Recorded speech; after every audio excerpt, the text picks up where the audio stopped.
Everyone's heard of the proverbial American dream.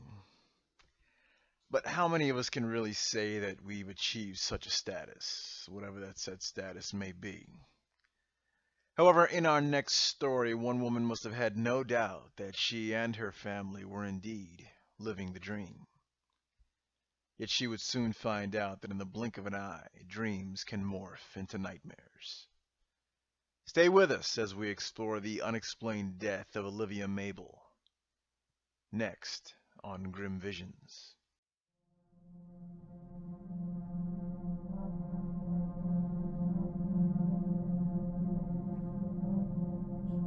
My name is of no consequence.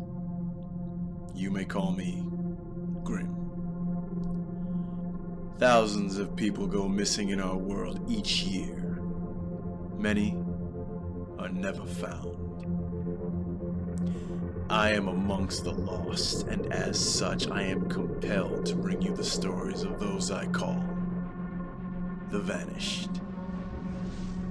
Be prepared, for these are my grim visions.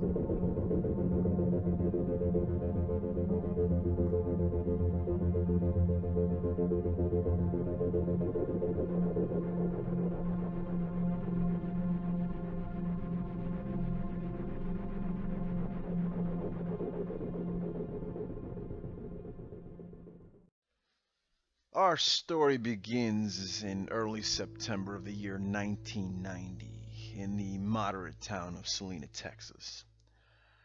It is here on this quaint property known as the Footlights Ranch, about an hour north of Dallas, that 37-year-old Olivia Mabel lived happily with her husband Travis and the couple's 7-year-old son Aiden. The family lived a picturesque life, was active in their community as well as their church, and were seen as pillars of their town. However, that all changed one day when Olivia and Travis found their son floating face down in a small pond on the outskirts of the ranch. Young Aiden had tragically drowned whilst playing near the pond and went unnoticed by his parents. Things quickly spiraled downward as Olivia seemed utterly inconsolable and seemingly incapable of dealing with her only child's death. She began to act erratically, getting up in the middle of the night to walk around the pond outside, seemingly staring into nothingness. She also seemed obsessed with collecting books, trinkets, and other material dealing with ancient death rituals and other occultic practices. After a few months, Olivia's alarming behavior unnerved Travis to such a degree that he eventually divorced his wife and relocated to New England. After a year or so, he remarried, started a new family, and seemed to never look back, content to leave his past where it lay. Sadly, the same could not be said of Olivia. The last confirmed sighting of her was in autumn of 1991. Neighbors reported that the once attractive and lively woman seemed thin, pale, and emaciated looking. We fast forward 3 years. September 27, 1994.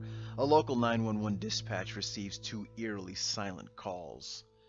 When the calls were traced, they were shown to originate from the Footlights Ranch. 2 responding officers investigate the neglected property and upon finding the door blocked, break into the house. Upon entering, the police find the home run down and seemingly looked as if no one had lived there for years. Cobwebs and dirt littering the interior. That is until they find a small room at the end of the hall, a room they later find out belonged to young Aiden. In stark contrast to the rest of the decaying house, Aiden's room is found in a near pristine state. But to their horror, they also find the decaying corpse of Olivia Mabel. She is perched in a rocking chair, clothed in a nightgown and clutching in her cold hands a mysterious object in the shape of a stick figure. Directly in front of her was a crudely made altar of sorts, strewn with hundreds of handwritten letters, trinkets, and a single picture of 7-year-old Aiden. Officer Francesca Santiago describes what she saw in detail. I spent a lot of time in El Paso and had an uncle that was into some really dark occult stuff, so I recognized it immediately. When I walked into that room, I saw the symbols and the photos on that altar.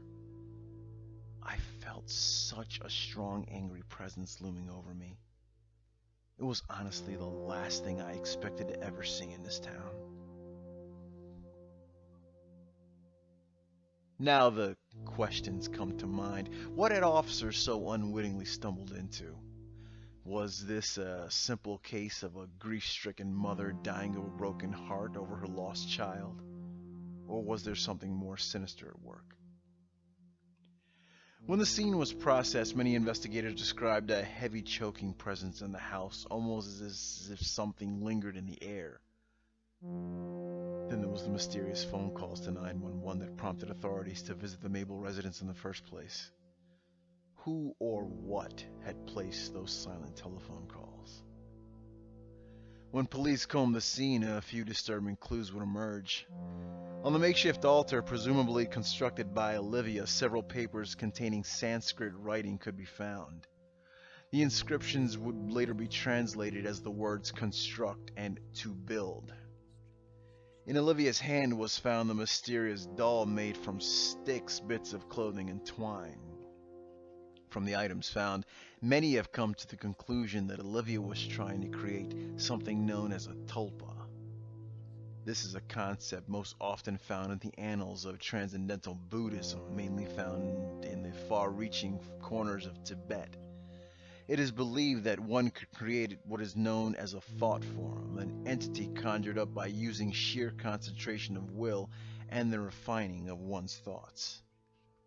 Was Olivia trying to resurrect her son using this Eastern form of occultism? Another disturbing clue that gives credence to this theory is one of the many scrawled letters found atop the altar. One reads as follows: My Aiden, I'm sorry. I'm so sorry. I should have never let it get like this. I'm leaving. I will not let you keep me, you vile, evil creature. Mommy's coming for you, Aiden. My sweet Aiden. Mommy loves you.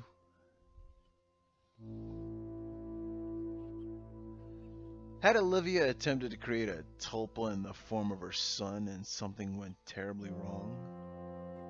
Could she have unleashed some evil presence that she had absolutely no control over? Curiously, Olivia's exact nature of death could not be determined by coroners. In a final footnote to this most intriguing and perplexing case, 2 sets of letters that were found near Olivia Mabel's body were postmarked September 27, 1994. The exact date the silent 911 calls were received by dispatch.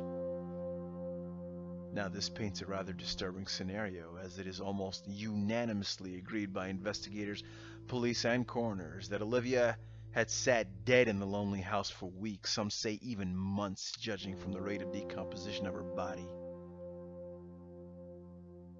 So in the end, we are left with our original questions.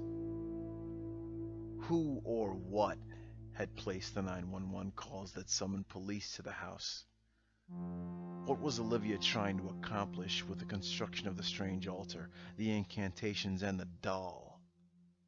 And finally, just how had Olivia died in the first place? These are questions that may never be answered. I think I know how you must have felt, Olivia. One minute you think you have it all. The next, well, the next everything falls apart, doesn't it? And the worst part about it is, you just never see it coming. But I guess that's just the nature of life, I guess. The nature of life and death, I suppose. We just never see it coming, do we?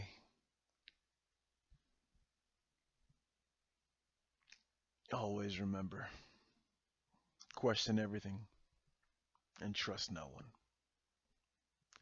This has been Grim Visions.